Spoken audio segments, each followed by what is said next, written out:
गडचिरोली जिल्ह्यात प्रस्तावित प्रकल्पांना आता विरोध होऊ लागला आहे। जिंदल स्टील प्रकल्पासाठी वडसा तालुक्यातील शेतकऱ्यांच्या संपादनाचा विरोध करत माकप आणि अखिल भारतीय किसान सभेच्या नेतृत्वात जिल्हाधिकारी कार्यालयात निदर्शनं करण्यात आली। सरकार स्थानिकांच्या सुपीक जमिनी भांडवलदारांना देण्याचा प्रयत्न करत असून हे भूमिपुत्र खपवून घेणार नाही असा इशारा आंदोलकांनी दिला।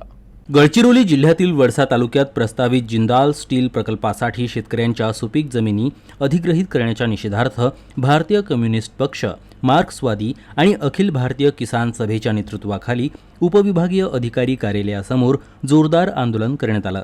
सरकार स्थानिक शेतकऱ्यांच्या सुपीक जमिनी भांडवलदारांना देण्याचा कट रचत आहे असा आरोप आंदोलकांनी केला। CPIM अमोल मारकवार आणि शेतकरी कामगार पक्षाचे जिल्हा सचिव सचिन जराटे यांच्या नेतृत्वाखाली सुरू झालेल्या या आंदोलनात शेकडो शेतकरी सहभागी झाले होते।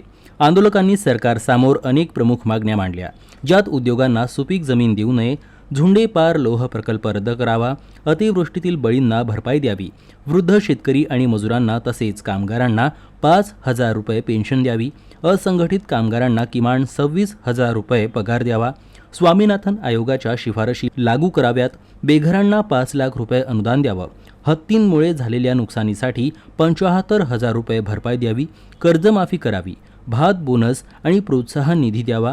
जर सरकारनं मागण्या मान्य केल्या नाहीत तर आंदोलन तीव्र करण्याचा इशाराही यावेळी देण्यात आला।